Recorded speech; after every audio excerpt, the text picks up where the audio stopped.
Hi everyone, welcome back. Thanks for joining us today. We've got a brand new story to share with you. So let's begin. My name is George. When my wife tried to divorce me right after I inherited my late mother's fortune, she thought she was being smart. I had no idea that the woman I built my life with would turn on me the moment I was at my most vulnerable. She assumed she'd walk away with half of the inheritance. But she was wrong, and she was about to find out. I met Michelle 9 years ago. We were in our mid-20s, full of dreams and trying to figure out adulthood one step at a time.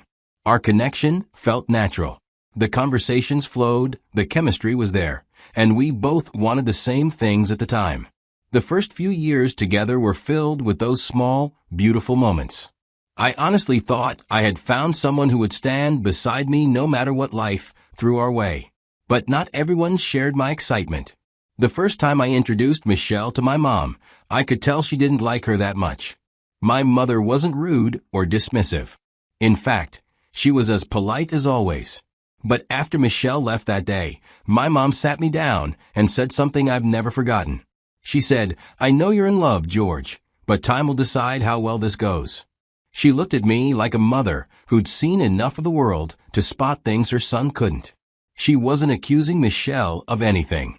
She made something clear by saying, "I don't hate her, but you're my only child, and I need you to move with your eyes open." That conversation stuck with me, but at the time, I saw it as just a motherly concern. I thought she was being overly protective. I took her advice, in part, and didn't rush into marriage. Michelle and I dated for a few years before tying the knot. And when we finally got married, I thought we were ready. But looking back now, I realized my mother picked up on something that I, in all my infatuation, missed. Even after we got married, the relationship between Michelle and my mom stayed the same, cordial, but cold. There was never any blow-up or argument, just distance. My mother remained polite, but reserved, the kind of reserved that tells you she's watching everything, but won't say more unless she has to. She never tried to interfere in our marriage. She respected my decisions, even if she didn't agree with them. But she never got close to Michelle, either. There were no long chats over tea or bonding moments between them. At the time, I told myself that was normal. Not everyone becomes best friends with their in-laws. I figured as long as they weren't hostile, it was fine. The first few years of our marriage were mostly steady. There were the usual ups and downs, learning to live together, adjusting to each other's habits, figuring out how to build a life side by side. We had our arguments like any couple, sure, but nothing major. I had spent years working a steady job in the corporate world. It was safe, but it wasn't fulfilling. I had this itch to create something for myself, to stop trading hours for someone else's dream. So, 2 years into the marriage, I made the jump. I left my job to start my own agency. It wasn't a reckless move because I had done my homework. I saved up. I built a small team. For a while, things were okay. But then, one of my employees messed up badly on a major project. This was a complete disaster. We lost not one, but our 2 biggest clients. They pulled out immediately, and the agency's lifeline was cut off. Those 2 clients made up more than half of our revenue. And when they left, it felt like someone yanked the floor from beneath my feet. I tried to stay calm and rebuild. I reached out to potential new clients. I updated our pitch deck.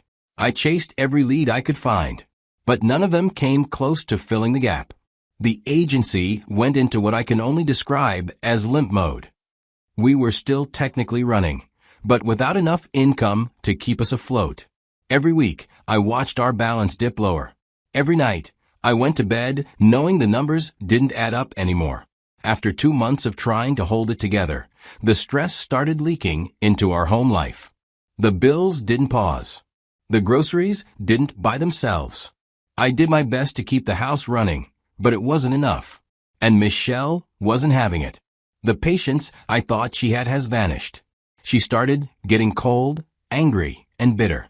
I hoped she would step up just a little while I tried to turn things around. I wasn't asking her to carry the weight forever, just for a while. But instead of supporting me, she turned every day into a fight. Even when she did help with money, she made sure I heard about it. loudly. She'd complain, sometimes for hours, about how I had left a perfectly good job to chase a business that was collapsing in real time. And, to be fair, I understood where the frustration was coming from. But what hurt most was how quickly she started pointing fingers, like none of this affected both of us. Like I had somehow dragged her into a mess just to watch her suffer in it. It wasn't just the money that created the cracks. The truth is, things between us had already been shifting. We had hit a rough patch even before all this financial pressure showed up. But once the money issues came in, those cracks widened into gaps we could barely look across. We stopped communicating. The warmth disappeared. We weren't partners anymore. We were roommates. At some point, I realized I was running out of options. I had been trying to keep the business afloat on my own, scraping through every week and hoping for some sort of miracle. I didn't want to ask anyone for help, especially not my mother. I mean, she'd already done so much for me throughout my life. But pride doesn't pay bills.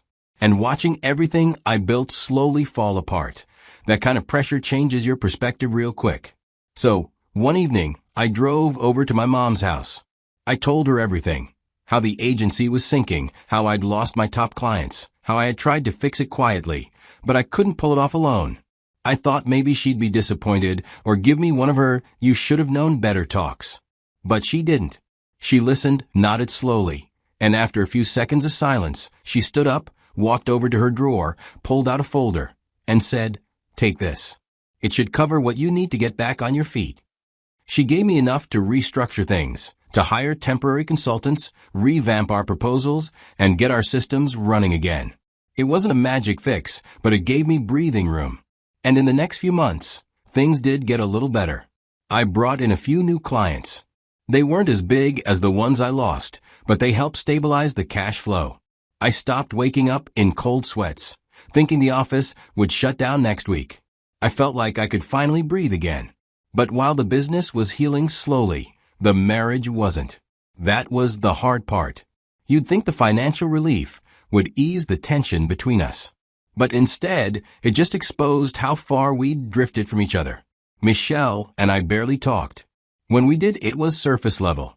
We weren't spending time together, not because of work schedules, but because we stopped making an effort. We'd eat in the same room, but barely make eye contact. We slept in the same bed, but felt like strangers. I'd try sometimes, but it always ended with one-word answers or silence. We both knew something was breaking, but neither of us wanted to say it out loud. So we just lived like that for months. One evening, out of the blue, I got a call from my mother. Her voice was soft, but there was a seriousness in her tone I hadn't heard before. She asked if I could come see her the next day. I knew something wasn't right.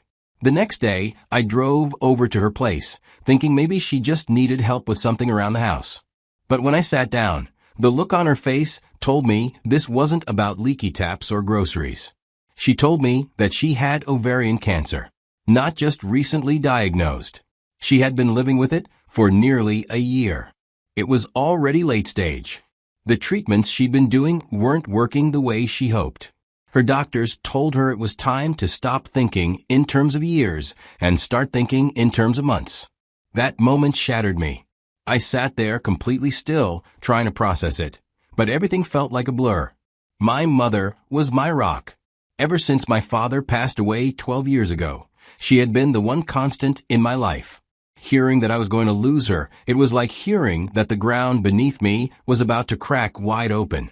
I remember just sitting there, looking at her hands, thinking how many times those hands had held mine when life got rough. And now I was the one being told to prepare to let go. The weeks that followed were some of the hardest I've ever lived through. I tried to keep my agency running, tried to keep my head above water professionally, but my heart wasn't in it. I was either at the hospital, sitting by her side, or mentally stuck in that hospital room, even when I wasn't physically there. Watching someone you love slowly fade away is not something you can describe properly. I would sit there and hold her hand, sometimes in silence, sometimes talking about nothing, because I didn't know how to talk about goodbye. I told Michelle what was going on, and at first, she reacted with sympathy. She said all the right things. But as time went on, I started noticing how little she was actually showing up. She visited the hospital a few times, but not often. When I asked, she'd say work was overwhelming or that she found hospitals depressing. I didn't press her. Truth be told, I'd already accepted that she and my mother never had a close relationship. They were cordial, polite, even, but there was never that real warmth. So I stopped expecting more. I didn't want to fight while I was already drowning emotionally. 2 months. That's how long my mom stayed in the hospital before her body gave up. 2 months of watching the strongest woman I know slowly lose her strength. And when she finally passed, even though I had seen it coming, I still wasn't ready. She had always told me that when her time came, she didn't want fanfare. She didn't want people flying in or making speeches. She wanted to be buried quietly, without delay. So I made sure that's exactly what happened. I buried her the next day, just like she asked. I took care of everything: the funeral home, documents, the service. I remember standing by her grave, listening to the pastor speak, and thinking, how do you keep going when the person who taught you how to survive is no longer here to guide you? That was the beginning of a very dark season in my life. One I thought I'd be facing with my wife by my side. But I would learn soon enough she had a different plan. A week after I buried my mother, I got a call that caught me off guard. It was from her lawyer. He asked if I could come by the office whenever I had a moment.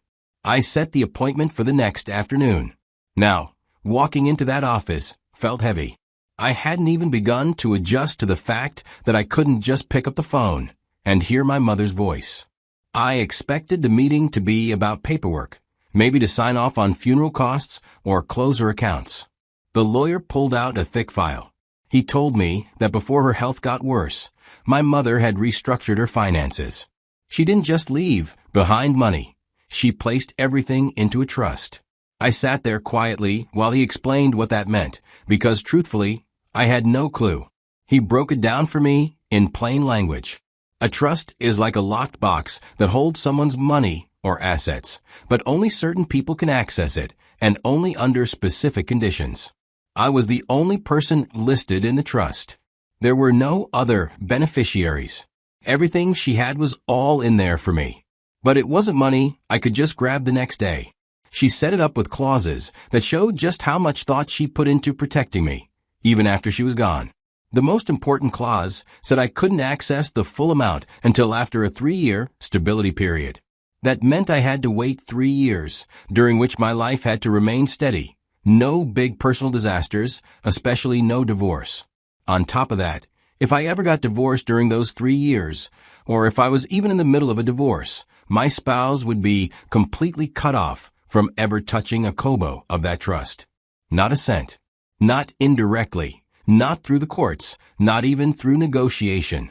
The money was shielded completely from marital property laws. I remember sitting there with the folder in my hands, just staring at it. My first reaction was confusion. I kept wondering why my mother would go to these lengths. Did she not trust Michelle? Did she not trust me? Was this her being too careful, or did she see something in Michelle that I had ignored? But the truth is, my mother had always been private and careful. She never told me how much she was worth, never showed off, never bragged.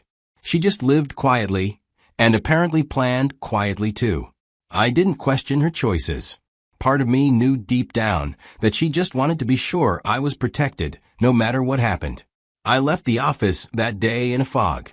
I told Michelle that I'd met with the lawyer and that my mom left me an inheritance. I didn't mention the trust. I didn't talk about the waiting period or the clauses. I figured it wasn't the time, and honestly, I didn't think it would matter.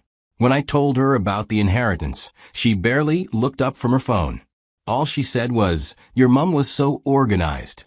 Maybe she didn't know what to say, or was trying to be careful not to seem greedy. But now I know better. Her reaction was calculated. She was already thinking ahead. I just didn't know it yet. 2 weeks after I told my wife, Michelle, that my mom had left me an inheritance, I got served on a regular workday. I was at the office, in the middle of reviewing reports, when a man walked in and asked for me by name. He was a process server. He handed me a sealed envelope and said, "You've been served." When I opened the envelope, I felt like the floor dropped beneath me. It was a notice of petition for dissolution of marriage. In plain terms, Michelle was filing for divorce. The stated reason was irreconcilable differences. I just sat there for a minute, stunned. Sure, we hadn't been perfect lately. Our communication had dropped, and things between us weren't like they used to be, but we hadn't even argued recently. There were no warning signs, no we need to talk conversation. Just that letter. When I got home that evening, I walked straight to her and asked, "Why? Why are you divorcing me without even trying to talk to me first?" She didn't flinch. She didn't even look at me properly. She just said, "We've grown apart. Let's be adults about it." Then she walked away like she had already made peace with whatever she had planned. I didn't even know how to react.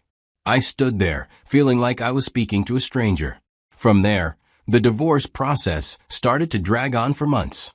It was slow, it was draining, and it felt like being stuck in a storm that wouldn't end. During mediation, Michelle came in swinging. Her lawyer confidently demanded 50%, half, of all present and future marital assets. The key words there, future assets. She assumed that included the inheritance from my mom. I hadn't told her the fine details of how it worked because, frankly, I didn't think I needed to. I never even touched the money yet.